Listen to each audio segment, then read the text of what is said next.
السلام علیکم ګران شاګردانو، الله دې وکړي چې روغ جوړ ویاست. راځو د نن سبق ته. د نن سبق چې دی هغه د دې په باره کې دی چې څنګه کولی شو چې انګریزي زده کړو.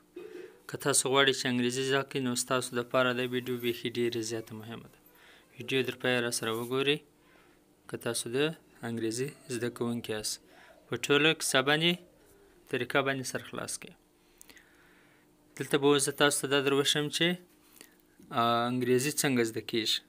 حالانکې موږ د دې څه مخکې مې یوه دانه ویډیو کړې وله، په هغه کې ما دې ته ویلي وله چې تاسو په 3 میاشت کې انګریزي زده کولی شئ. په هغه کې تاسو پارټ آف سپیچ، اکټیو وایس، پیسیو وایس دا زده کولی شئ.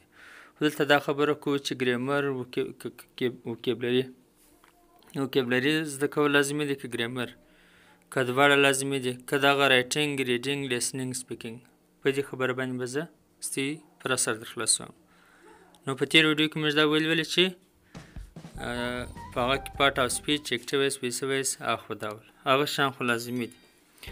اوس راځو دې ته چې ګریمر لازمي دی که وکیبلري لازمي ده. په دا خبره باندې به سر خلاص کړو.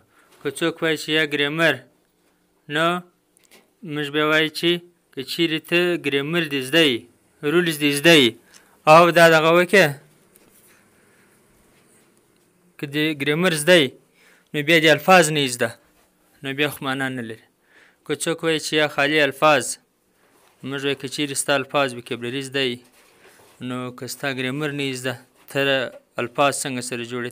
ته خو جملې جوړوې، نو ته به جملې پر کوم اصول سره جوړوې؟ که دې ګریمر زده یي، الفاظ دې نه یې زده، بیا خو دا ته چې کله په انګریزي کې خبرې کوې دا خو ستا ته مخامخ په مخ کې تا ته رقم الفاظ راځي چې هغه باید ستا په انګریزي زده یي. نو بیا به څه کوو؟ نو که چیرې ستا الفاظ زده یي او ګریمر دې نه یې زده، بیا کار خراب دی. ولې ته خو جملې جوړوې، جملې چې جوړوې دا پر اصولو، پر رول، پر طریقه باندې جوړېږي. نو ځکه ګریمر لازمي دی. دغسې ورهاخوا دا نور 4 سکل 4 ونره لکه رایټینګ، ریډینګ، لیسنینګ، سپیکینګ. په دې کې بیا کوم یو لازمي دي او څنګه زده کېږي؟ نو اوس به راځو دا د ګریمر او د وکیبلري طریقه به زده کړو.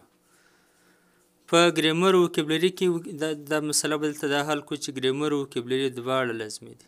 ګریمر به هم زده کوئ، وکیبلري به هم زده کوئ. دلته بعضې پښتو چینلان دي پر دا یوټیوب باندې، کیدای شي تاسو به پېژنئ، منظمه سبق نه ورته وایي، یوازې الفاظ ورته وایي، ګریمر نه ورته وایي. تاسو وګورئ په سلګونو ویډیوې د دې د پرتې دي، دغه خالي یوازې وکیبلري ورته وایي، الفاظ ورته وایي، مګر ګریمر نه ورته وایي، چې دا بیا ډېره دغه خبره ده. بعضې سټوډنټ بیا دا یوازې ګریمر زده کوي خو الفاظ نه زده کوي، نو په دې کې بیا مشکلات دي. نو د خلاصه دا ده چې دواړه به زده کړو، ګریمر و وکیبلري به دواړه. او شکر دی چې زموږ په چینل باندې ګریمر هم شته، وکیبلري هم شته.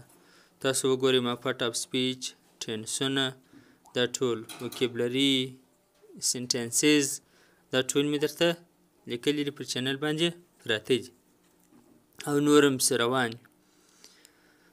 او بل خبره دا ده چې په دې کې اوس رایټینګ، ریډینګ، هغه رایټینګ ریډینګ خو لا صحیح دي، هغه خو اسانه دي. رایټینګ چې تاسو کوئ، ریډینګ، لیسنینګ او سپیکینګ څنګه زده کړو؟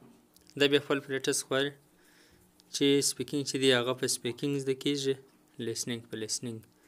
د دواړو چې ته څومره پریکټس کوې هغومره به دا ستا زده یي. نو دا زموږ د نن سبق چې انګریزي څنګه زده کوئ، چې ما خپله طریقه سره دغه کله شیر کړله چې ګریمر هم وکیبلري هم. مننه، الله حافظ.